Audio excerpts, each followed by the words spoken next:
وہ حرام کام یا وہ ناجائز کام جن کو معمولی سمجھ لیا گیا ہے، مطلب وہ کام جو روزمرہ کی زندگی میں ہوتے ہیں ہم سے، جس کو ہم نے معمول بنا لیا، لیکن شریعت اس کو حرام قرار دیتی ہے، شریعت اس کو ناجائز قرار دیتی ہے، شریعت اس کام کرنے سے منع کرتی ہے۔ اور زندگی کے انشاءاللہ 10 شعبوں میں، 10 جو زندگی کے شعبے ہوتے ہیں، ان شعبوں میں کون کون سے وہ کام ہیں جو حرام ہیں، جن کو نہیں کرنا چاہیے، ناجائز ہے، نہیں کرنا چاہیے، وہ رکھنے کی کوشش کروں گا۔ یقیناً پوری باتیں تو ہر اس میں نہیں آئیں گی، کچھ کچھ اہم باتیں ان شعبوں سے، جیسا مثال کے طور پہ توحید کے معاملے میں، اتباع سنت کے معاملے میں، تجارت کے معاملے میں، عام طور سے جو معاملات ایک دوسرے سے اس معاملے کے اندر ہوتا ہے، شادی بیاہ کے معاملے کے اندر، اور ایسے ہم انشاءاللہ اس الگ الگ پارٹس دیکھیں گے کہ وہ کام جو شریعت نے حرام قرار دیا، ناجائز قرار دیا، منع کیا، یا پھر جس کو ہم کہیں گے وہ منع ہے لیکن ہم پھر بھی اس کو کرتے ہیں، تو وہ حرام کام جن کو معمولی سمجھ لیا گیا ہے، جو موسٹ کامن ہے، وہ رکھنے کی انشاءاللہ جس جمعہ خطبہ میں جو ہے کوشش کروں گا۔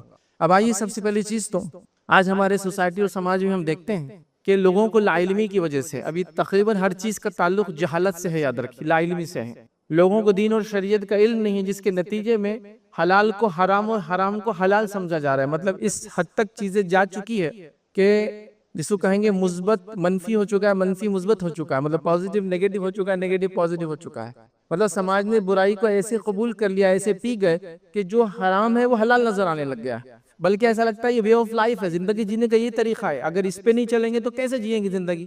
سوال جیسا مثال کے طور پہ ایک تاجر سے سوال کیا جائے کہ بھائی آپ سود کیوں لیتے، تو کہتا پھر چلے گا کیسا بزنس؟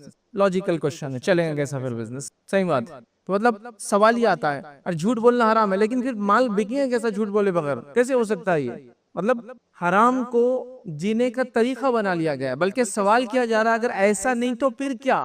آپ دو الٹرنیٹو ہونا یہ چاہیے تھا کہ میں کہوں شریعت نے حرام قرار دیا، الٹرنیٹو میں ڈھونڈوں کہ جھوٹ کے علاوہ کیا کر سکتا ہوں بیچنے کے لیے، لیکن اب کیا ہو رہا ہے؟ نہیں، اب تم بولو، اگر ایسا نہیں تو کیا کر سکتے ہیں، فلاں نہیں تو کیسے کر سکتے ہیں؟ اور کبھی کبھار تو بات اس لیول تک چلے جاتی ہے کہ لوگ کہتے ہیں پھر دنیا چلیں گی کیسے اگر ایسا نہیں کریں گے تو؟ سبحان اللہ۔ جیسے اگر بے پردہ عورتیں نہیں ہوں گی تو پھر رشتے کیسے آئیں گے ان کو، بچیوں کو؟ سبحان اللہ۔ ایسے بھی رشتے آتے ہیں لوگوں کو بے پردگی سے۔ یہ طریقہ تو کبھی بھی جو ہے مسلمانوں کا اور اچھے لوگوں کا بھی نہیں رہا، مسلمان تو دور کی بات، اچھے لوگ، تہذیب یافتہ لوگ بھی کبھی نہیں سوچتے کہ بچی کو دیکھیں گا تو پھر پسند کریں گا، وہ آ کے دیکھے الگ بات ہے، لیکن بغیر برقعے کے رہیں گے تو زیادہ سے زیادہ لوگ دیکھیں گے، اسکول، کالج، راستوں میں، تو رشتے جل جائیں گے۔ سبحان اللہ۔ تو ہم نے حرام کو حلال بنا دیا اور حلال کو حرام بنا دیا، اور حرام پر سوال کر رہے ہیں ایسا نہیں تو پھر کیا؟ What next? مطلب اس کا الٹرنیٹ کیا ہے؟ تو یہ بہت خطرناک فیز ہو چکا ہے، یاد رکھیے، بہت خطرناک۔ مطلب ایک تھا کہ غلط کو غلط مانتے ہوئے غلط کرے تو سمجھ نہیں آتا، غلط کو بتاتے ہوئے کہ یہ صحیح ہے سوال کیا جا رہا ہے، پھر صحیح اس کے علاوہ کیا ہو سکتا ہے پھر صحیح، اگر یہ آپ غلط بول رہے تو اس درجے تک ہم پہنچ چکے۔ یہ سب سے بڑی قباحت کی اور برائی کی بات ہے۔ اسی طرح یاد رکھیے، آج سماج میں حرام کو زندگی جینے کا طریقہ سمجھا جا رہا ہے، ناجائز چیزوں کو زندگی جینے کا طریقہ سمجھا جا رہا ہے۔ کچھ مثالیں بہرحال میں نے اپنے اس میں دے دی، یاد رکھیں۔ اسی طرح لوگ حرام کیوں کرتے ہیں؟ کیا وجوہات ہوتی ہے کہ حرام کرنے کی، یا شریعت نے جس چیز کو منع کیا؟ ان کی کچھ اہم وجوہات میں سے 2-3 وجہ جو مجھے پتا چلی۔ پہلی یہ کہ جہالت، لوگوں کو علم ہی نہیں کہ حلال کیا حرام کیا ہے، تو اس وجہ سے شاید وہ کر لیتے ہوں گے۔ دوسری وجہ یہ ہے کہ چلتا ہے، یہ جینے کا طریقہ ہے، سب کر رہے ہیں تو چلتا ہے، پھر تو یہ بھی ایک معاملہ ہے، یہ بھی ایک وجہ ہے حرام کرنے کی۔ تیسری وجہ حرام کرنے کی ہے کہ ہاں حرام تو حرام ہے، غلط بھی ہے، تھوڑے دن جہنم میں جائیں گے، دنیا کی بھی عیش ہوگی حرام کر کے، آخرت میں تھوڑے دن جہنم میں جائیں گے، پھر جنت چلے جائیں گے۔ یہودیوں کا یہ عقیدہ تھا۔ یہودیوں کو جب اسلام کے بارے میں بتایا گیا تو وہ کیا کہتے تھے مسلمانوں سے؟ ہم چند روز جہنم میں جلیں گے پھر نکل کے چلے جائیں گے۔ مطلب جو ہم گناہ کرتے، حرام کاری کرتے، انبیاء کو قتل کیا، ان کا خون بہایا، ان کو جھٹلایا، چند روز جہنم بھگتیں گے اور چلے جائیں گے۔ کہ اللہ رب العزت نے قرآن کے اندر فرمایا اور کہا جہنم کی حفاظت کے لیے 19 فرشتوں کو منتخب کیا ہے۔ یہودی اس کا معنی جانتے تھے کیا ہے، 19 فرشتوں کیوں منتخب کیا؟ تو وہ کہتے تھے ہم تو سمجھتے نا، مطلب ہم جہنم میں جائیں گے بھی تو چند دن اور جلیں گے، آ بھی جائیں گے جنت۔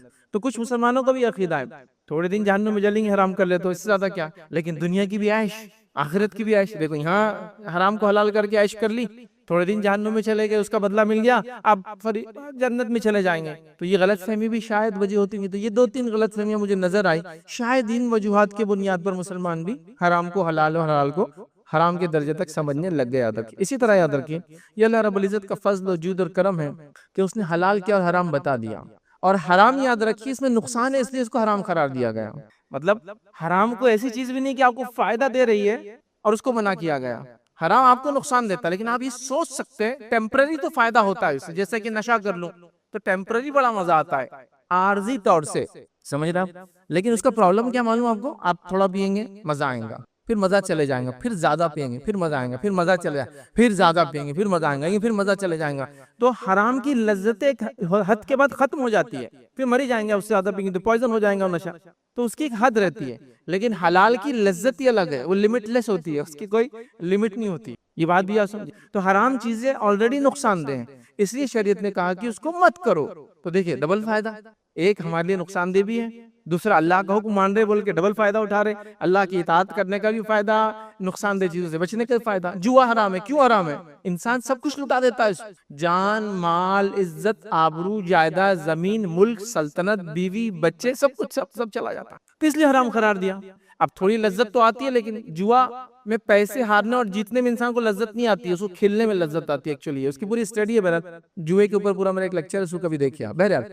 تو آپ دیکھیں اس کو کہ اللہ تعالیٰ نے جو حرام قرار دیا وہ ایکچولی ہمارے بینیفٹ کے لیے، ہمارے فائدے کے لیے بھی ہے، اس کو بھی ہم کو سمجھنا ضروری یاد رکھیے۔ اللہ رب العزت نے قرآن کے اندر فرمایا، اور کہا سورہ بقرہ سورہ نمبر 2 آیت نمبر 187 میں اس کا ایک حصہ اللہ فرماتا اور کہتا ہے وَتِلْكَ حُدُودُ اللَّهِ فَلَا تَقْرَبُوهَا، کہ اللہ کی حدیں اس کے قریب مت جانا۔ اور حرام چیزیں یاد رکھیے یہ بڑی ڈینجرس چیز ہے، اب اس کی تفصیلات میں نہیں جائیں گے کہ حرام کیا ہے، بس ایک مثال اللہ کے رسول نے دی کہ ایک انسان اپنی بکریوں کو چراتا ہے، اور اس بکریوں کو جہاں وہ چراتا ہے تو وہاں بادشاہ کی چراگاہ بھی ہے جہاں بادشاہ کے جانور چرتے ہیں، تو ایک چرواہے کو معلوم اس کا جانور اگر بادشاہ کی چراگاہ میں جائیں گا تو کیا حال ہوگا، سمجھ رہے آپ؟ تو ویسی حرام چیزیں یہ اللہ کی حدیں ہیں، اس کے اندر نہیں گھسنا چاہیے کبھی بھی، ورنہ پھر اللہ رب العزت بدلہ لیتا ہے۔ جیسا بادشاہ کا چراگاہ ہے، یہ اللہ کے رسول کی مثال دے رہا ہوں، میں اپنی نہیں دے رہا ہوں، آپ نے کہا ایسا بادشاہ کی چراگاہ ہوتی ہے، اور ایک چرواہا جو عام جانور چراتا ہے اس کو معلوم ہے اس میں نہیں گھسنا، اس میں گھسے تو سزا ملتی پھر۔ تو حرام چیزیں اللہ کی جو ہے وہ حدود ہے، اس میں نہیں گھسنا چاہیے، چونکہ اللہ نے اس کو منع کیا ہے، میں نے اور آپ نے نہیں، اپنی سمجھ سے نہیں، اللہ نے کہا ہے۔ اب اس میں داخل ہوں گے تو پھر اللہ کی حدود میں داخل ہو رہے ہیں، پھر اللہ رب العزت بدلا لیں گا اس کا، تو ڈینجرس بات ہے، بہت بچنا بھی چاہیے برا۔ تو لہٰذا یہ اللہ کا فضل ہے، جود ہے، کرم ہے، احسان جس کو بولتے ہیں عام زبان میں، کہ اس نے یہ تمام چیزیں ہم کو بتا دی، یاد رکھے تاکہ ہم اس سے بچیں، ٹھیک ہے۔ اسی طرح اللہ رب العزت نے جو ہے جن چیزوں کو حلال اور حرام قرار دیا، تو کچھ باتیں قرآن میں، کچھ باتیں نبی اکرم صلی اللہ علیہ وسلم نے بیان کی۔ اللہ رب العزت قرآن میں بیان کرتا اور فرماتا ہے سورہ نمبر 7 سورہ اعراف اور اس کی آیت نمبر 157 میں اللہ فرماتا اور کہتا ہے وَيُحِلُّ لَهُمُ الطَّيِّبَاتِ وَيُحَرِّمُ عَلَيْهِمُ الْخَبَائِثَ، کہ نبی اکرم صلی اللہ علیہ وسلم جو بھیجے گئے لوگوں کی طرف، ان کے مشن میں جو ایک کام کرتے وہ کام یہ کرتے ہیں کہ طیبات کو ان پر حلال کرتے ہیں، پاکیزہ چیزوں کو ان پر حلال کرتے ہیں، وَيُحَرِّمُ عَلَيْهِمُ الْخَبَائِثَ، اور ان پر ناپاک چیزوں کو، گندی چیزوں کو، پلیت چیزوں کو، بیکار کی چیزوں کو حرام قرار دیتے ہیں۔ تو یہ آیت بھی یہ بتا رہی ہے کہ حلال چیزیں طیب ہے اور حرام چیزیں خبائث ہے، ناپاک ہے، گندی ہے، بری ہے، تو لہٰذا ہم کو جو حرام سے روکا گیا وہ ہمارے ہی فائدے کے لیے، اس بات کو ہم ذہن نشین کر لیں اور کبھی بھی حرام کی طرف جانے کی کوشش ہم نہ کریں، یاد رکھیں،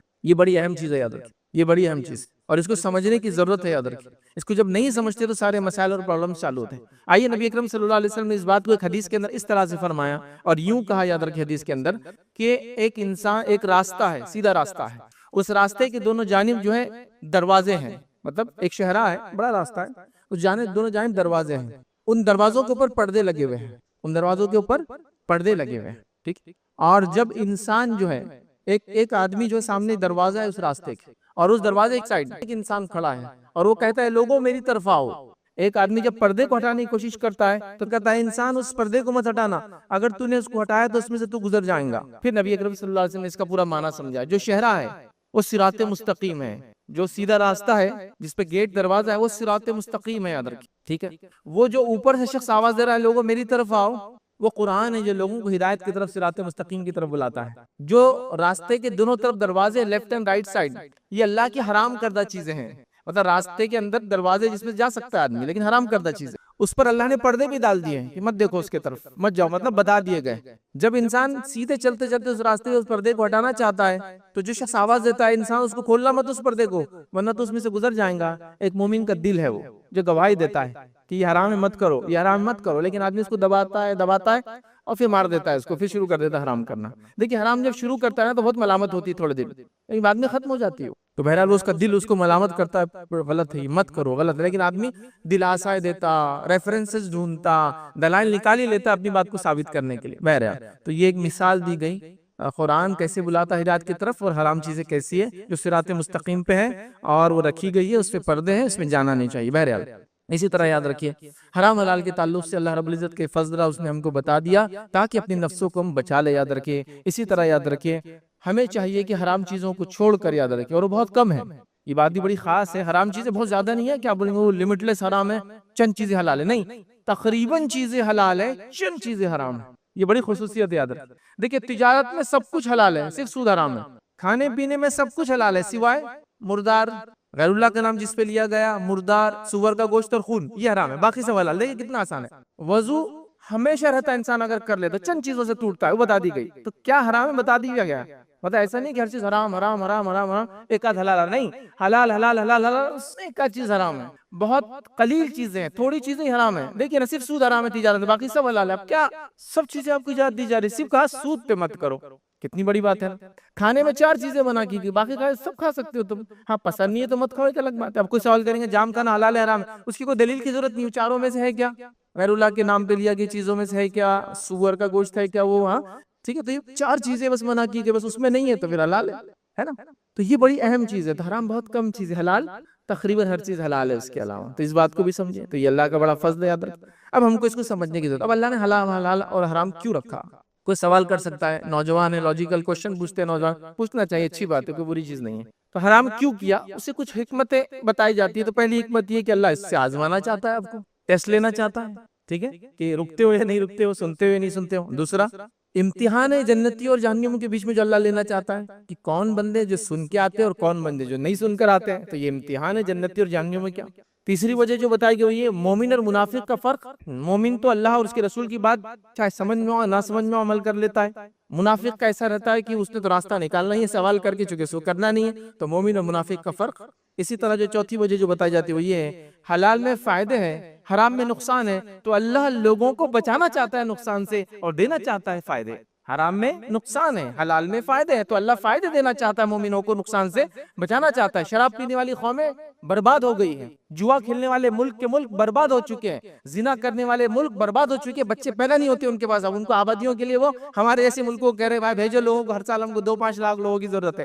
سنتے ہیں نا آپ، اسپین ہے، اٹلی ہے، کینیڈا ہے، ہر سال ان کو 2 سے 3 لاکھ لوگوں کی ضرورت، چونکہ مرد مرتے جا رہے ہیں، نئے لوگ بچے پیدا کرتے نہیں، چونکہ یہ حرام کی دین ہے، زنا کی وجہ سے کسی کو پتہ نہیں کون کس کی اولاد ہے، لہٰذا کوئی پیدا کرنا نہیں چاہتا ہے، بچے پیدا ہی نہیں ہوتے۔ اور نکاح کی برکات دیکھیے، آپ کو معلوم ہے آپ کی اولاد کون ہے، وراثت صحیح جگہ جانے والی ہے، سارے مسائل صحیح ہیں، ٹھیک ہے، فائدے بھی ہیں نا، ملک برباد ہو رہے، دیکھو نا، جوئے کی وجہ سے، زنا کی وجہ سے، سود کی وجہ سے، دیکھو تو صحیح اس کو۔ اور جو لوگ یہ نہیں کرتے پھل رہے اور پھول رہے، ٹھیک ہے، ان کی ترقی زیادہ نظر نہیں آتی ہے، لیکن پھگے کے جیسا کوئی ترقی ہو جس کو پن مارتے پڑ جائے تو کیا ترقی ہو، ہے نا۔ تو سمجھو اس بات کو، تو اللہ تعالیٰ کیا چاہتا ہے، مومنوں کو فائدہ دینا اور نقصان سے بچانا چاہتا ہے، تو یہ بہرحال اس کی حکمتیں کچھ علماء لکھتے ہیں کیوں اللہ نے حرام کر دیا۔ اب چلیے آئیے، پہلا جو آج کا پوائنٹ ہمارا رہے گا، اس چیز کو سمجھنے کے بعد جو ہمارا ٹاپک تھا کہ وہ کام جو حرام یا وہ چیزیں جو ناجائز اور حرام ہے جس کو حلال یا معمولی سمجھ لیا گیا، مطلب کر رہے ہیں لوگ، ان میں آج پہلی چیز جو میں انشاءاللہ آپ کے سامنے رکھنے کی کوشش کروں گا، اور سلسلے وار ہم ایسا 10 پارٹ میں اس کو انشاءاللہ دیکھیں گے۔ وہ پہلا یاد رکھیں، نماز کے معاملے میں تھوڑے سی باتیں میں ایسے رکھوں گا، پوری نہیں، تھوڑی سی باتیں جو جائز نہیں ہے یا حرام ہے، جس کو معمولی سمجھ لیا گیا، لوگ اس کو زیادہ جس کو کہیں گے اس پہ نظر ثانی بھی نہیں کر رہے، کرتے چلے جا رہے ہیں، تو وہ کیا کام ہے جن سے ہمیں بچنا چاہیے۔ بہت گہرائی میں نہیں جاؤں گا اور تمام چیزیں نہیں، بس مختصر، چونکہ اتنا وقت نہیں ہوتا جمعہ میں کہ ساری چیزیں تفصیل نہیں جا سکے، تو آئیے آج وہ چند حرام کام یا ناجائز کام یا وہ کام جن سے منع کیا گیا نماز کی حالت میں، وہ انشاءاللہ رکھنے کی کوشش کروں گا۔ تو پہلا کام یاد رکھیے وہ یہ ہے، اور جو تمہید میں نے حرام کے تعلق سے رکھی، یہ ہر خطبے کے لیے تمہید کامن ہے، یاد رکھیے، اب صرف اس کے بعد کے خطبوں میں پوائنٹس آتے جائیں گے، یاد رکھیے۔ چلیے آئیے، پہلا وہ کام نماز میں جو جائز نہیں ہے، یہ جو حرام ہے، یہ جو منع ہے، جو ہم کرتے ہیں جس سے بچنا چاہے، وہ یاد رکھیں، نماز میں عدم اطمینان رکھنا، مطلب نماز کو اطمینان سے نہیں پڑھنا، بے چینی کے ساتھ کنٹینیوس حرکات اور سکنات، کنٹینیو سمجھ نا، بال سیدھے کیے جا رہے ہیں، ٹوپی جمائی جا رہی ہے، رومال سیدھا کیا جا رہا ہے، سوف کو کھینچا جا رہا ہے، بلیزر سیدھا کیا جا رہا ہے، چشمے کو سیٹ، دیکھیں کنٹینیوس کچھ لوگ نماز میں عدم اطمینان میں رہتے ہیں، کنٹینیوس نماز میں جو خشوع اور خضوع وہ چھوڑ کر عدم اطمینان نہیں ہوتا، اطمینان کے خلاف کام کرتے ہیں یا کبھی جلد بازی کرتے ہیں، مطلب اطمینان سے نماز نہ پڑھتے، سپیڈلی نماز پڑھی جا رہی ہے، اتنی زیادہ سپیڈ سے کہ جس کی کوئی انتہا نہیں، یاد رکھیں، جس کی کوئی انتہا نہیں، اتنی کہ مطلب نمازوں کے جو پوسچرز ہوتے ہیں، نمازوں میں جو چیزیں آپ کرتے ہیں اس کے اندر ضروری ہے کہ آپ کی ہڈیاں سکون میں آ جائے، اتنی دیر کھڑے ہونا چاہیے. جیسے کہ آپ اگر قیام میں کھڑے تو اتنی دیر کھڑے ہو کہ ریڑھ کی ہڈی سکون میں آ جائے، اور اس کو سکون میں آنے کو ٹائم لگتا ہے. جب اٹھتے ہیں تو سیدھے ہوتے من کے اس کے آرام سے سورہ فاتحہ پڑھیں گے، زمین سورہ ملائیں گے، پھر رکوع کرے، اتنی دیر رکوع کرے کہ ریڑھ کی ہڈی پھر سکون میں آ جائے، وہاں بس جھکا اور اٹھا، سکون میں آ جائے. اس کے بعد پھر وہ کھڑا ہوا، اتنی دیر سکون میں کھڑا ہوا سمیع اللہ لمن حمیدہ پڑھنے کے بعد کہ ریڑھ کی ہڈی سکون میں آ گیا. ہمارے پاس تو رکوع اور وہ جو کھڑے ہوتے ہیں اس میں قوما بولتے ہیں اس کو، بیچ میں قیام تو پہلا والا ہوتا ہے لیکن بیچ میں جو کھڑے ہوتے ہیں سمیع اس کو قوما بولتے ہیں. اتنا وہ کم ہوتا ہے کہ وہ دونوں ایک ساتھ ہو جاتے ہو، ایسا رکوع سے اٹھا اور پھر چلا گیا سجدے کے اندر، مطلب اس میں کچھ بھی ٹائم نہیں ملا کہ ریڑھ کی ہڈی سکون میں آئے. اب جو نماز امام بیچارہ ایسی پڑھا رہا ہے تو نماز ظاہر سی بات ہے وہ 10 منٹ سے کم میں تو نہیں ہونے والی ہے. تو لوگ بول رہے امام صاحب بہت ہو جا رہا نا، پیچھے بوڑھے لوگ ہیں نا، کیسے کریں گے؟ اب بوڑھے لوگ 40 منٹ ایکسرسائز کر رہے ہیں، آج کل ڈاکٹر بڑے، اتنا تو کم از کم کرو، تو 10 منٹ نماز میں نہیں کھڑے ہو سکیں گے. عجیب و غریب لاجکس ہے اس کے پیچھے، ریزننگ ہے. نہیں نہیں ایسا نہیں ہوتا، چھوٹے بچے بھاگ جائیں گے نا، فلاں ہوں گے، یہ ہوں گے. تو اتنا شارٹ کر دیا گیا ہے کہ 4 رکعات equal to 6 منٹس، 4 رکعت 6 منٹ میں ہو جانا چاہیے. اگر 6 منٹ سے زیادہ امام جا رہے ہیں تو ان کو نکالنے کی تیاری ہو جانا چاہیے، سیکنڈ امام لانا چاہیے جو اب 6 منٹ کے اندر پڑھائے، اور ہو رہا ہے 1.5 منٹ کے کیلکولیشن کے حساب سے چل رہا ہے معاملہ. پہلی 2 رکعتوں کو تھوڑا سا لمبا کر دو، بعد کی 2 تو 1 منٹ میں ہوتی، چونکہ اس میں صرف سورہ فاتحہ ہے. 6 منٹ میں نماز ہو کے سلام کر لو، اس کے بعد 1 منٹ کی دعا ہے، اور مسجد سے باہر نکل کے پورا وضو کے ساتھ طہارت ملا بھی لے تو 12 منٹ میں انسان باہر ہے مسجد سے. چلو الحمدللہ، یہ اچھے امام صاحب ہیں، نیک ہے، اور ان کو پتا ہے مسائل کیا ہے لوگوں، کتنے بزنس وغیرہ، ہم لوگ کتنے پریشان ہیں نا، کمانے دمانا، مصروفیتیں یہ وغیرہ، لیکن دینے والی ذات تو وہی ہے نا جس کے سامنے کھڑے ہیں. اگر وہاں اگر صحیح سے کھڑا ہو جائے تو وہ خود برکت دے دے گا ان تمام چیزوں میں جس کے لیے میں بھاگ رہا ہوں نکل کے. میں یہ بھی نہیں کہہ رہا ہوں کہ آپ گھر مسجد جائیے تو 1.5 گھنٹہ اندر چلے جائیے اور وہیں رہیے ایک نماز کے لیے، بٹ کچھ تو ہونا چاہیے. تو عدم اطمینان. نبی اکرم صلی اللہ علیہ وسلم نے ایک شخص کو دیکھا، وہ نماز پڑھ رہا تھا اور بہت اسپیڈیلی نماز پڑھ رہا تھا. تو آپ نے کیا کہا معلوم؟ اس سے تیری نماز نہیں ہوئی. کہا اچھا. پھر اس نے اور 2 رکعت پڑھی، اس کے بعد پھر آیا، کہا تیری نماز نہیں ہوئی. کہا اچھا. پھر گیا 2 رکعت پڑھا، پھر آیا، کہا تیری نماز نہیں ہوئی. تو کہا اللہ کے رسول اس سے اچھی نماز نہیں آتی مجھے، مطلب میں اب اس سے زیادہ اچھی نہیں پڑھ پاتا. پھر آپ نے کہا جب تو قیام میں کھڑا ہو سورہ فاتحہ پڑھ، جو قرآن تجھے یاد ہو پڑھ، پھر جب تو رکوع کر تو رکوع اتنی دیر کر، اللہ کی تسبیح بیان کر کہ ہڈیاں سکون میں آ جائے، ترتیب میں آ جائے. پھر تو اس کے بعد کھڑا ہو، اس کے بعد اتنی دیر کھڑا ہو کہ تو ریڑھ کی ہڈی سکون میں آ جائے. اس کے بعد تو سجدہ کر، اتنی دیر سجدہ کر کہ ریڑھ سکون میں آ جائے، مطلب سمجھتے ہیں ہڈی الائن ہو جائے، آدمی ریلیکس ہو جائے. پھر اس کے بعد اٹھ، اتنی دیر بیٹھ دونوں سجدوں کے بیچ میں کہ ریڑھ کی ہڈی سکون آ جائے. پھر اس کے بعد دوسرا سجدہ کر، اتنی دیر سجدہ کر کہ ریڑھ سکون میں آ جائے. ایسے ہی تو پوری نماز کو دوہرا. پھر تو آپ نے کیا کہتے تیری نماز ہی نہیں ہوئی. 3 بار پڑھا اس نے، 6 رکعت کا، نماز نہیں ہوئی چونکہ وہ تیزی سے پڑھ رہا تھا. تو اب نماز کو اطمینان سے پڑھنا چاہیے. مجبوریاں ہیں، حالات وہ ایک الگ چیز ہے. ایکسیپشنل ہمیشہ ہوتا ہے، مطلب جس کو بولتے ہیں نا مستثنا کیسز ہمیشہ ہوتے ہیں، وہ چھوڑ دیں آپ، لیکن عام حالت میں تو نہیں ہونا چاہیے. تو کوشش کرے اطمینان ہو. اطمینان کا ہرگز یہ معنی نہیں ہے کہ لوگوں کو پریشان کر دے آپ، وہ بھی نہیں مانا. لیکن اطمینان کا معنی یہ ہے کہ بس ریڑھ سکون میں آ جائے. ہمارے پاس اس کو سکون میں بھی نہیں آتا. آپ سجدوں کے بیچ میں تو کھٹ کھٹ، مطلب ایسا آپ اسے کاؤنٹ کرے تو سیکنڈز کے اندر جا رہے سجدوں کے بیچ میں. تو کیسا کھڑا ہو سجدہ اللہ اکبر، دوسرا سجدہ اللہ اکبر، تو اتنا کم اطمینان ہونا چاہیے تھوڑا. حالانکہ سجدوں کے درمیان بھی نبی اکرم صلی اللہ علیہ وسلم تسبیحات کرتے تھے. کئی موقع ملا تو تمام چیزیں دیکھیں گے. وہ تسبیحات جو ہم نمازوں میں نہیں کرتے، بالکل بھی چھوڑ چکے ہیں، یاد رکھیں، جو اللہ کے رسول بہت سارے مقامات پہ کرتے تھے. بہرحال تو عدم اطمینان نہیں ہونا، اطمینان کے ساتھ نماز پڑھے، یہ کام کرنا چاہیے، ورنہ ایسی نماز نہیں ہوتی، یاد رکھیے. اور یہ ہم چیزوں کو ہم نے اس کو جائز سمجھ لیا، ہر کوئی ایسی ہی نماز پڑھا. دوسری چیز یاد رکھیے، نماز میں کثرت سے حرکتیں کرنا. عدم اطمینان میں اسپیڈلی پڑھنا، تیز پڑھنا، کثرت سے حرکتیں کرنا، یاد رکھیے، یہ بھی منع ہے، یاد رکھیے. اللہ رب العزت قرآن میں فرماتا اور کہتا ہے، سورہ بقرہ سورہ نمبر 2 آیت نمبر 238، اس کا ایک حصہ اللہ فرماتا ہے وَقُومُوا لِلَّهِ قَانِتِينَ، اور اللہ کے سامنے ادب سے کھڑے رہا کرو، اور اللہ کے سامنے ادب سے کھڑے رہا کرو، یاد رکھیے. ٹھیک ہے، تو ہمیں چاہیے کہ اللہ کے ساتھ ادب سے کھڑے رہنا چاہیے. لیکن بہت زیادہ لوگ کثرت سے حرکتیں کرتے ہیں، جس کی کئی مثالیں: کپڑوں کو سیدھی کرنا، بالوں کو بار بار جمانا، چیزوں کو سیدھا کرنے کی کوشش کرنا، یا اگر کوئی چیز اوڑھی اور پہنی ہے تو اس کو سیٹ کرنا، ہر رکعت کے اندر جمایا جا رہا ہے، سیٹ کیا جا رہا ہے اس کو. اس کے علاوہ خام و خواہ کہ جب کبھی عام دنوں میں کھجلی نہیں ہوتی، اس کی نمازوں میں آپ دیکھیں عدم اطمینان، وہ کثرت سے کوئی حرکت کرتا ہے جو نماز کا حصہ نہیں ہے، جو خام و خواہ ہو رہی. ہاں، داڑھی کا خلال لے، اس میں انگلیاں ڈالتے رہتے ہیں کنٹینیوسلی، بلکہ کچھ لوگ تو پورا ڈال کے اس کو سیٹ بھی کر لیتے پوری نماز کے اندر، مونچھیں، داڑھی، بال، کپڑے.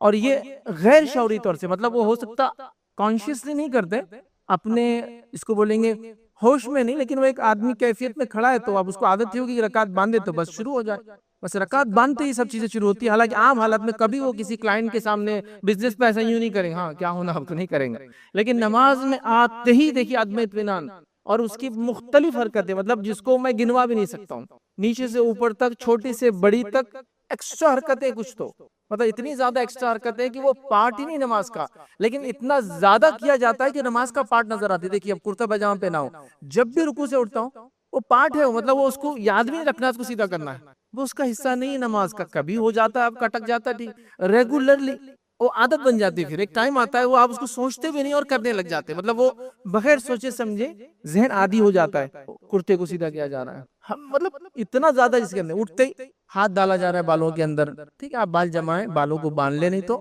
صحابہ کے تعلق سے آتا ہے بالوں کو سر پہ نہیں باندھنا چاہیے، سر پہ باندھ کے نماز نہیں ہوتی بالوں کو، کسی کے بال بڑے پیچھے باندھ دے، پھر وہ باندھ لے، کچھ لگا لے اس کو پیچھے کرنے کے لیے، ٹھیک ہے بڑے بال ہے تو مرد بھی کر سکتے ہیں، خواتین کو تو کرنا ہی آتا ہے کہ سامنے نہیں آ رہا، کیونکہ پھر وہ آدمی پیچھے کرتا ہے اس کو اٹھتے وقت، تو وہ سب کرے نا، تو وہ ایک عادت ہو جاتی ہے، تو ان چیزوں کا آپ خیال رکھیے کہ ایسا نہیں ہونا چاہیے۔ میں سوچ کے کر رہا ہوں کہ یہ سب ایکسٹرا آرڈنری کثرت سے حرکت نہیں، چونکہ اللہ کے سامنے جب کھڑے ہوتے ہیں ہم تو اطمینان کے ساتھ کھڑے ہونا چاہیے، یاد رکھیے۔ ابو داؤد کی روایت ہے، جب صحابہ نماز پڑھتے تو مسجد نبوی مٹی کی تھی، مٹی نہیں عرب میں جو ریت ہوتی ہے، تو کیا ہوتا تھا جب سجدے کرتے تو وہ ریت لگ جاتی تھی، تو نبی اکرم صلی اللہ علیہ وسلم نے کہا کہ تم بار بار یہ ایسا صاف مت کیا کرو پیشانی کو، ہاں ایک آدھ بار کنکر وغیرہ لگ گیا تو صاف کرو، ابو داؤد کی روایت میں ایسا کیا ہوتا تھا جب رکوع سجدے میں جا کے اٹھے صاف کرے، پھر سجدے میں جا کے اٹھے صاف، حالانکہ ریت میں جو ریت چپکتی ہے وہ چپتی نہیں یاد رکھی، لیکن آپ سے فرمایا اگر چبھے کرے کوئی چیز تو ہٹا لو، لیکن ایسا کنٹینیوس پروسیس نہیں کہ ہر بار سجدہ کیے مٹی کو ہٹایا، پھر سجدہ کیے پھر مٹی کو ہٹایا، پھر کھڑے ہوئے پھر مٹی کو نہیں کرنا چاہیے۔ تو اللہ تعالیٰ نے فرمایا مٹی وغیرہ جو ہے اگر بہت ضروری ہو تو کنکر وغیرہ تو سدھار لو، ورنہ اس کو سدھارنے کی یا صاف کرنے کی ضرورت نہیں ہے، چونکہ یہ ایکسٹرا حرکت ہے، اس کی نماز میں ضرورت نہیں ہے۔ تو آپ نماز پڑھ رہے ہیں، کہیں دھول مٹی اگر آپ نماز پڑھ رہے ہیں اس کو بار بار ہوتا ہے دھول مٹی کو، لوگ رکوع سے سجدوں میں بھی اٹھتے ہیں اور صاف کرتے ہیں، نماز میں کیا صاف کرنا، نماز پڑھ لو اس کا صاف کرو کرنا ہے، ٹھیک ہے۔ تو ریت وغیرہ کو اس طرح سے صاف کرنے سے نبی اکرم صلی اللہ علیہ وسلم نے منع کیا ہے، چونکہ یہ اطمینان کے خلاف ہے، یہ ایک ایسا عمل ہے جو نماز کا حصہ نہیں ہے۔ ہاں نماز کو سدھارنے میں کوئی عمل آپ کرتے ہیں جو کہ ایکسٹرا بھی ہو نماز سے تو بھی چلے گا، جیسے کہ ایک آدمی بہت صحت مند ہے تو جس کو اٹھنا مشکل ہوتا ہے نماز میں رکوع میں سے، تو وہ کیا کرتا ہے سجدے میں سے جب اٹھتا ہے تو پیر کو آگے رکھ کے اٹھتا ہے، حالانکہ ہم دونوں پیر کو ایک ساتھ اٹھا ہوتا ہے لیکن صحت زیادہ ہے تو ایک بار آگے رکھیں گا، پھر کھڑا ہوں گا، پھر پیر کو پیچھے لیں گا، پھر کھڑا ہو جائیں گے، یہ جائز ہے۔ ریزن یہ نماز کو صحیح کرنے کے لیے بیچارہ کر رہا ہے۔ ایک آدمی اس کے ہاتھ کو کچھ مار وغیرہ لگا ہے وہ اٹھتا نہیں ہے تو وہ نماز میں اٹھنے کے بعد ہاتھ کو پکڑ کر ادھر لا کر پھر یوں کرتا ہے، یہ بھی جائز ہے، یہ ایکسٹرا حرکت نہیں ہے، چونکہ نماز کو سدھارنے کے لیے کر رہا ہے بیچارہ، چونکہ اس کے ہاتھ کا مسئلہ ہے، اس کی صحت کا مسئلہ ہے، تو یہ ایک الگ بات ہے، لیکن ہم خواہ کر رہے ہیں، نہ کوئی صحت کا مسئلہ ہے، نہ کوئی نماز کا مسئلہ ہے، نہ کوئی وہ نماز کو سدھارنے کے لیے حرکت ہو رہی ہے، کثرت سے حرکتیں کرتے ہیں، یہ منع یاد رکھیے، اس سے روکا گیا یاد رکھیے۔ اسی طرح یاد رکھیے تیسری چیز یاد رکھیے نماز میں جو جائز نہیں جس کو ہم معمولی سمجھتے ہوئے دوران نماز یاد رکھیے مقتدی کا امام سے آگے چلنا، حتیٰ کہ ساتھ چلنا بھی علماء نے کہا منع ہے، نہیں کرنا چاہیے، آگے چلنا حرام ہے، اور وہ نماز ہی نہیں ہوتی، معلوم آپ کو آپ سے فرما رہے ہیں انہیں ایسا نہیں کرنا چاہیے، انہیں ڈرنا چاہیے کہ اللہ ان کا سر گدھے کا نہ بنا دے ان کی اس حرکت کی وجہ سے۔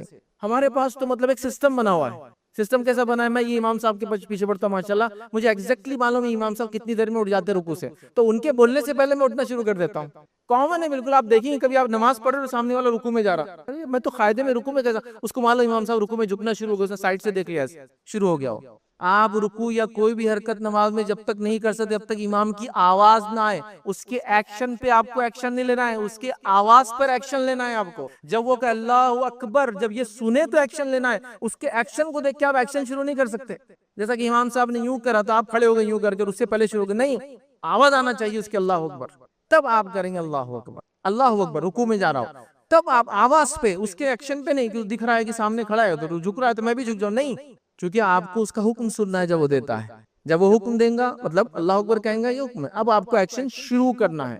ہمارے پاس امام سے سبقت لے جاتے لوگ، بھائی آپ سلام میں دیکھ لیجئے لوگوں کو، چونکہ سلام میں اس لیے دیکھ لیجئے کہہ رہا ہوں چونکہ آپ کو دکھتا بھی، آپ یوں رہتے ہیں السلام علیکم ورحمۃ اللہ اور اس کا سلام منہ ادھر رہتا، آپ تو پہلا سلام کر رہے ہیں اور ابھی امام دوسرے کی طرف جا رہا ہے اور وہ آپ کی طرف بازو والا دیکھ رہا ہے، آپ کو تو ظاہر سی بات ہے دکھ بھی جاتا ہے، اس لیے بولا دیکھ لیجئے نماز میں نہیں، چونکہ آپ کا چہرہ اس کی طرف ہے، اس کا چہرہ آپ کی طرف ہے، مطلب وہ اتنا ایڈوانس چل رہا ہے کہ آپ کا بھی سیدھا سلام ہوا تو اس کا الٹا بھی ہوگا، وہ آپ کی طرف دیکھ رہا ہے، اور آپ پریشان کی یہ کیا کر رہا ہے آدمی، آگے چل رہا ہے، سبقت، امام کے ساتھ چلنا منع، امام سے آگے جانا حرام، اور یہ جو آدمی دو ہے آپ دیکھیں چل رہا ہے، کامن ہے یہ، بالکل اتنا عام ہے یہ جس کی کوئی انتہا نہیں ہے۔ کچھ لوگوں کو یہ ایک سمجھ کا وہ ہوتا ہے کہ تکبیر اولیٰ میں ملنے کا معنی یہ کہ امام کو دیکھتے رہنا، تکبیر اولیٰ جیسا اس نے کیا اٹھا لینا پونا اس کے بعد یہ تکبیر اولیٰ ملنا، یہ معنی نہیں، تکبیر اولیٰ ملنے سے معنی امام آگے کھڑے ہو جائے، وہ کہ اللہ اکبر اور کر لے، پھر آپ کا اللہ اکبر مان لیں، چونکہ وہ 40 دن تکبیر اولیٰ سے اگر نماز پڑھی جائے، یقیناً اس حدیث کے فضائل ہے، حدیث میں الفاظ ہے جو شخص 40 دن تک امام کے پیچھے تکبیر اولیٰ سے نماز پڑھے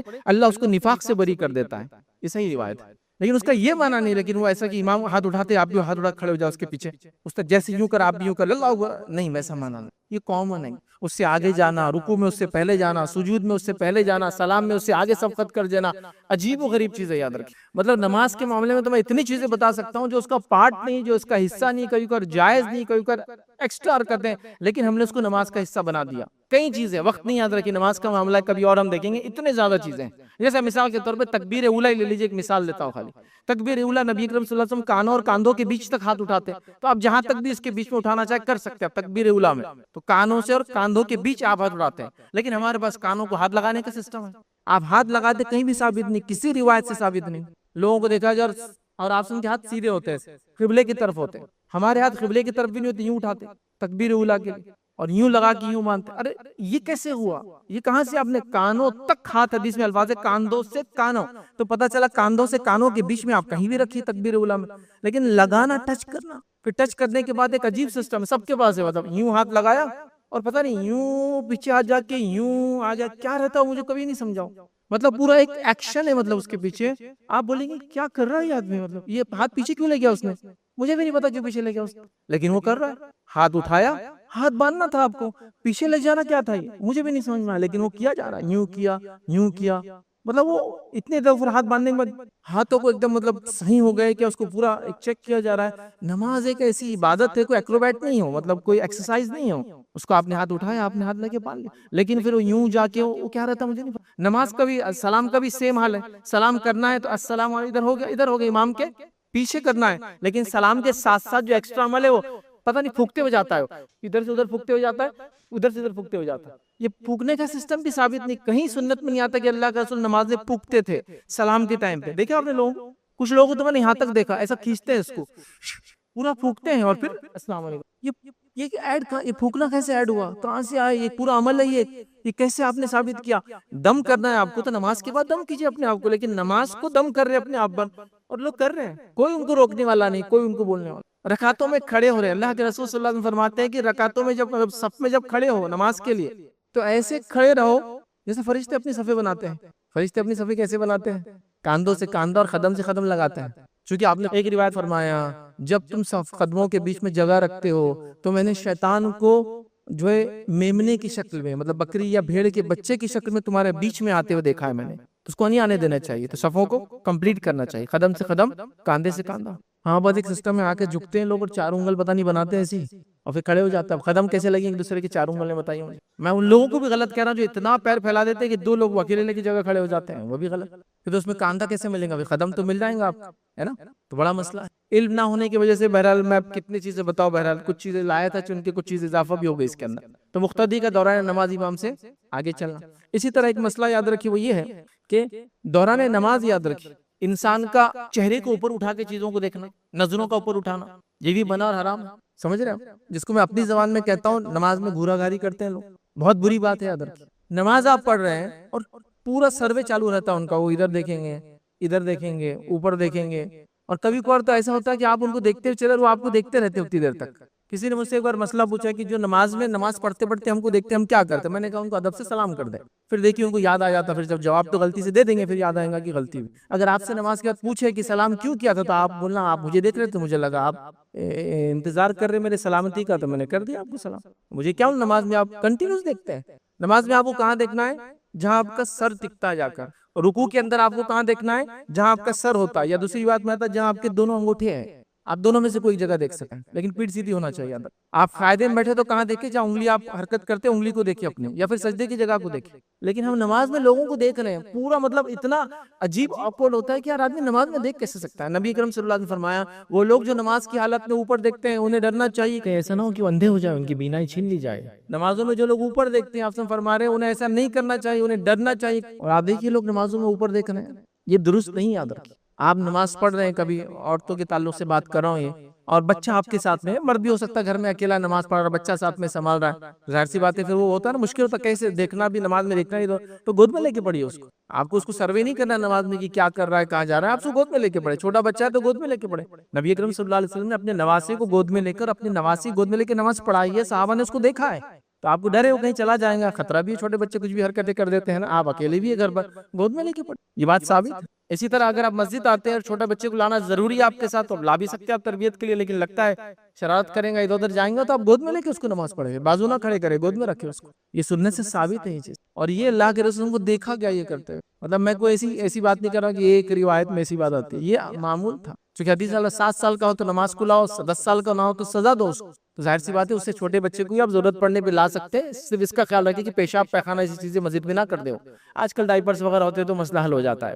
جب اس کو پیشاب پیخانے کی سمجھ ہے تو مسجد میں لانے میں کوئی حرج نہیں ہے اس کو. اور 7 سال میں تو لانا ہی ہے، اور 10 سال میں تو نہ آئے تو پھر سزا دینا اس کو آنے کے لیے. تو نماز کے اندر یاد رکھیے اوپر دیکھنا، ادھر دیکھنا، ادھر دیکھنا یاد رکھیے وہ نہیں کرنا چاہیے. اور نماز کے اندر جب آپ کوئی عمل کریں گے تو جب امام کا عمل پورا ہو جائے، صحیح بخاری اور صحیح مسلم کی روایت ہے صحابہ جب پورا عمل ہوتا تو تب اس عمل کو کرتے. جیسا کہ امام اللہ اکبر کے ہاتھ باندھ گیا، پھر وہ اللہ اکبر کے ہاتھ باندھ اللہ اکبر کے رکوع کر لیا تو صحابہ پھر اللہ اکبر کے رکوع میں جاتے، امام کے ساتھ بھی نہیں جاتے اور امام سے پہلے بھی نہیں جاتے. یاد رکھیے. اسی طرح یاد رکھیے بدبودار چیز کھا کر مسجد میں نہیں آنا چاہیے. آخری پوائنٹ ہے انشاءاللہ ذات کا جو میں رکھوں گا آپ کے سامنے، بدبودار چیز کھا کر مسجد میں نہیں آنا چاہیے. اس کا معنی یہ ہے کہ نبی اکرم صلی اللہ علیہ وسلم فرمایا کہ جن چیزوں سے انسانوں کو گھن آتی ہے انہی چیزوں سے فرشتوں کو بھی گھن آتی ہے. ٹھیک ہے. اب اس کا کیا ہوا، اللہ کے رسول صلی اللہ علیہ وسلم موجود تھے اور آپ کے سامنے 2 چیزیں تھی، آپ نے کہا جو یہ اور یہ کھائے وہ ہماری مسجدوں کے قریب نہ آئے. راوی کہتے ہیں جس طرف اللہ کے رسول نے اشارہ کیا وہاں پیاز اور لہسن رکھی ہوئی، اس میں بہت زیادہ تیز اسمیل ہوتی ہے نا کچا اگر کھائے تو وہ اسمیل لے کے آپ آئیں گے تو بدبو ہوں گی، بدبو کی وجہ سے فرشتوں کو تکلیف ہوں گی، مومنوں کو تکلیف ہوں گی، مومنوں کو تکلیف ہوں گی مطلب فرشتوں کو تکلیف. تو آپ نے کہا جو یہ اور یہ کھائے وہ مسجد میں نہ آئے. تو جو لوگ کھا لے پیاز اور لہسن کچا، اچھا برش وغیرہ مسواک کر کے مسجد میں آنا چاہیے. یہ معنی ہوا اس کا، آپ سمجھ. لیکن عجیب و غریب مساجد کا حال ہے، خاص طور سے اعتکاف وغیرہ رمضان میں آپ دیکھیں گے مسجد کے ٹوائلٹس میں لوگ تمباکو کھاتے ہیں، سگریٹ پیتے ہیں. کتنی گندی بو ہے اس کی بھی، کون سا آدمی اس کو پسند کرتا ہے. اور اس کی بو مٹانے کے لیے جو اس میں خوشبو ڈال دی جاتی ہے وہ اتنی ہائی ہوتی ہے کہ وہ جب بھی سمجھ میں آتا ہے کہ تمباکو کھانے والا ہے، وہ ہائی سینٹ، وہ بدبو کو دبانے خوشبو ڈالی ہوئی رہتی ہے اس میں، فرشتے نہیں آتے اس سے. آپ سمجھیے اس بات کو. جن لوگوں کے پاس تمباکو حرام ہے آپ سوچیں تھوڑا غور کریں، وہ لوگ اپنی عبادت گاہوں میں اس کو لانے بھی نہیں دیتے ہیں. کسی گرودوارے کے باہر دیکھا آپ نے پوری ریک لگی ہوئی رہتی، تمباکو بیڑی سگریٹ یہاں رکھ کے جاؤ، چونکہ وہ حرام مانتے ہیں تو اس کو عبادت گاہ میں لے جانے نہیں دیتے ہیں. یہاں ہمارے پاس عبادت گاہ میں لایا جا رہا ہے، مسجدوں میں جو ہے تارت خانوں میں اس کو پھونکا جا رہا ہے، اعتکاف میں بیٹھنے والے چھتوں پہ پی رہے جا کر، بدبو آتی ہے، فرشتے دور ہو جاتے ہیں اس سے، کیونکہ مومن دور ہو جاتے ہیں اس سے. تو اللہ کے رسول کہہ رہے پیاز اور لہسن 2 حلال چیزیں کھائے لیکن اس کی بدبو کی وجہ سے مومنوں کو تکلیف ہوں گی تو مسجد نہ آئے. یہ مسجد میں آ کے وہ سارے کام کر رہا ہے جو اس کو نہیں کرنا چاہیے. کتنی عجیب بات ہے نا. اس کو معمولی سمجھ لیا ہم. آپ کو کہیں گے ارے فیض بھی کا کہنا یہ پھر تمباکو کھاؤ گھر کے اوپر پیسٹ کرو پھر گھر مسجد میں آؤ. میں ہی نہیں کہہ رہا، میں کہہ رہا ہوں ایسی چیز کھاتے کیوں ہو جس سے فرشتوں کو تکلیف ہوتی ہے. عام حالت میں فرشتوں کو تکلیف ہوں گی نا آپ کھائیں گے تو آپ سے دور ہٹ جائیں گے. اور فرشتوں کو آپ سے دور ہٹ جانا، اللہ اللہ اللہ، فرشتوں کا ہمارے اطراف میں رہنا بہت ضروری ہے، اس لیے کہ وہ رحمت لاتے ہیں اللہ تعالیٰ کی. یاد رکھیے چونکہ فرشتے جب ہٹ جاتے ہیں تو شیاطین لپٹ جاتے ہیں. یہ بات میری یاد رکھیے ہمیشہ، یہ رول ہی ہے. جہاں شیاطین ہوتے ہیں وہ فرشتے موجود نہیں ہوتے، اور جہاں فرشتے ہوتے ہیں شیاطین نہیں آ سکتے. تو ہمارے قریب اگر فرشتے رہیں گے تو شیاطین دور رہیں گے، فرشتے قریب رہیں گے تو وہ بہت ساری چیزیں جس کو قابو کرنا پڑے گا. اور اللہ کے رسول نے حدیث میں فرمایا کہ ایک قارین ہے، ویسے قرآن میں بھی بات ہے، ایک قارین ہے جو انسان کے پیچھے ہمیشہ ہوتا ہے، اس کو گناہ کا حکم دیتا ہے، اور ایک فرشتہ اللہ کی طرف سے اپوائنٹ ہوتا ہے جو آپ کو ہمیشہ اچھائی کا حکم دیتا ہے. تو 2 لوگ لگے ہوئے آپ کے ساتھ، ایک فرشتہ جو آپ کو اچھائی کا حکم اور خیالات ڈالتا ہے، اور ایک قارین شیطانوں میں سے ایک جن جو آپ کو ہمیشہ برائی کا وہ کرتا ہے، اور یہ کشمکش آپ اپنے ذہن میں دیکھتے بھی ہوں کبھی یہ کر لوں یہ نہیں کرو. تو دونوں ہوتا ہے. تو فرشتوں کو نزدیک کیجئے، شیاطین کو دور کیجئے. بہرحال تو یہ چند باتیں تھی جو نماز کے تعلق سے آج میں نے آپ کے سامنے رکھی. پھر انشاءاللہ اللہ نے موقع دیا تو چند اور باتیں ایک ایک الگ الگ مخصوص چیزوں کے تعلق سے رکھنے کی بہرحال کوشش کروں گا. اللہ رب العزت سے دعا ہے کہ اللہ سبحانہ وتعالی ہر قسم کے حرام کام سے ہماری حفاظت کرے، ہر قسم سے برائی سے ہماری حفاظت کرے.